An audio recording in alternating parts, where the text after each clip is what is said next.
Star Trek was embracing cutting-edge visual effects way before it was mainstream. From using matte paintings on glass and glitter to having the first ever full CGI sequence in a film. Here's how Star Trek revolutionized modern VFX as we know them today. First, let's take a look at the original series. The 1960s may be 5 decades behind us, but they taught us the importance of miniatures, matte paintings, and composite images. They don't have the budgets or computers to pump out highly detailed VFX, but they did have endless creativity and lots of patience. And here's the fun part.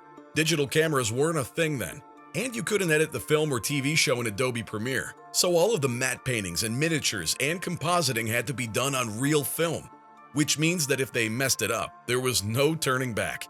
But Star Trek had to do things differently. It needed to have a film look and needed the visual and special effects to look consistent for an insane number of shots. So the Howard Anderson Company, the effects studio behind Star Trek, had to come up with a few neat innovations. The first is their most well-known contribution to the franchise, which is building a miniature of the USS Enterprise.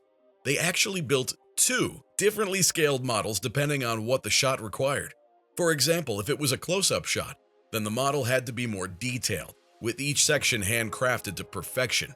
They combined the model with starfield backdrops or paintings of planets. And that was the money shot. But that's not all. One effect that everyone remembers from Star Trek is the transporter. Beaming someone from the Enterprise to an unknown planet proved to be a creative challenge. How do you show someone being teleported from one place to another without being gimmicky? Well, it turns out that all you need is an aluminum powder and old-school image compositing. Here's how it worked. First, you need what's called a clean plate, which basically means recording an image or video of the empty set.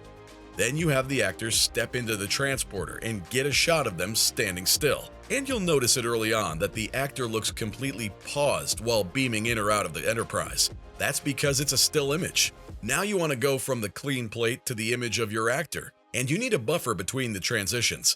That's where the aluminum powder came in. It was recorded on a separate black background with the powder dropped from above and an intense light beamed at it, and you've got your energized shot ready to go. It's really basic, but you'll see that modern Star Trek movies and TV shows still follow the same basic rules for the transporter. Clean plate, a shot of the actor, and the transition between the two.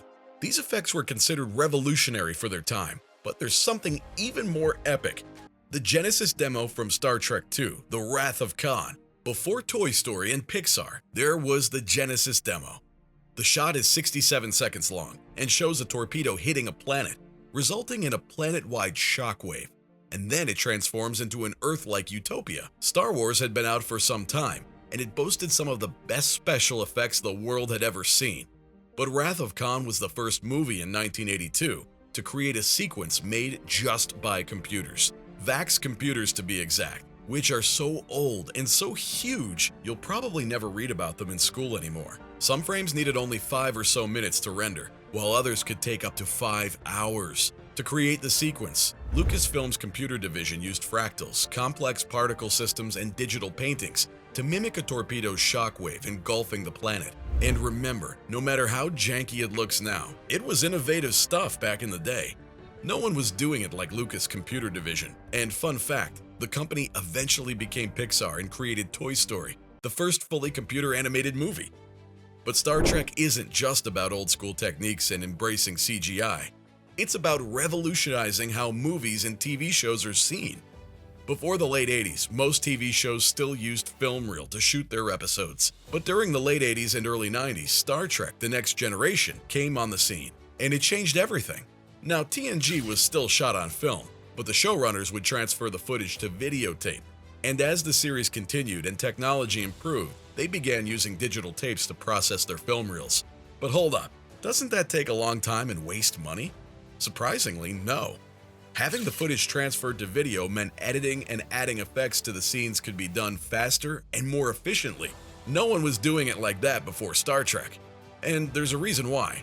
Most shows didn't have 60 to 70 VFX shots in a single episode, which doesn't sound like a lot for 2023 standards. But back in the 90s, that meant the difference between releasing a season a year or every 3 years.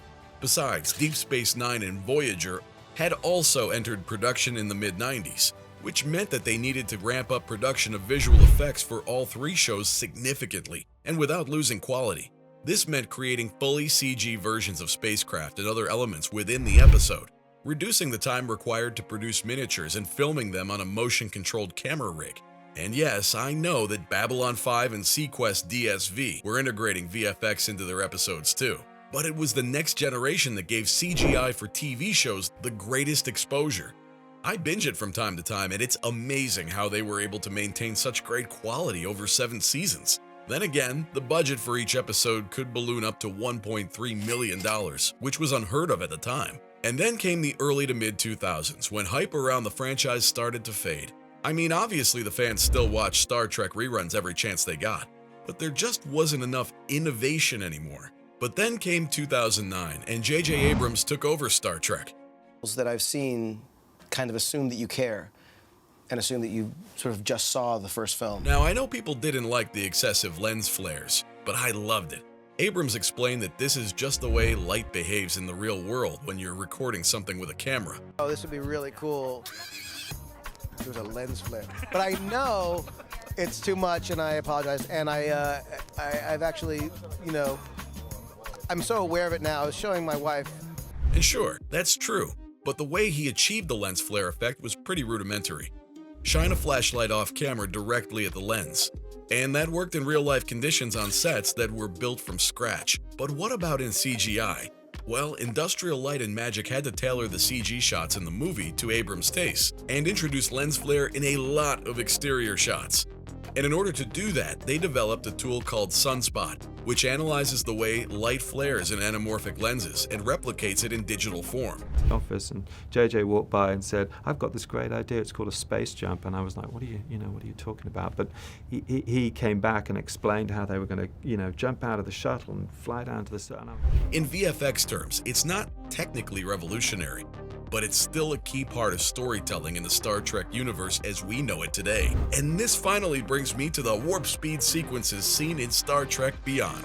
It's the one piece of visual effect that is synonymous with Star Trek movies and TV shows. It used to be a simpler effect in the past and has become more visceral and complex over the years. But my favorite rendition of it is in Beyond. The VFX supervisor, Peter Chang, suggested that they go for a scientific approach rather than a purely aesthetic one. That's why it looks like space is folding itself and causing gravitational lensing. And luckily, the same folks who worked on Interstellar's gravitational lensing effects also worked on Star Trek Beyond, giving it the literal feeling of boldly going, where no Star Trek movie has gone before. And that's all I have for you folks. See you in the next one.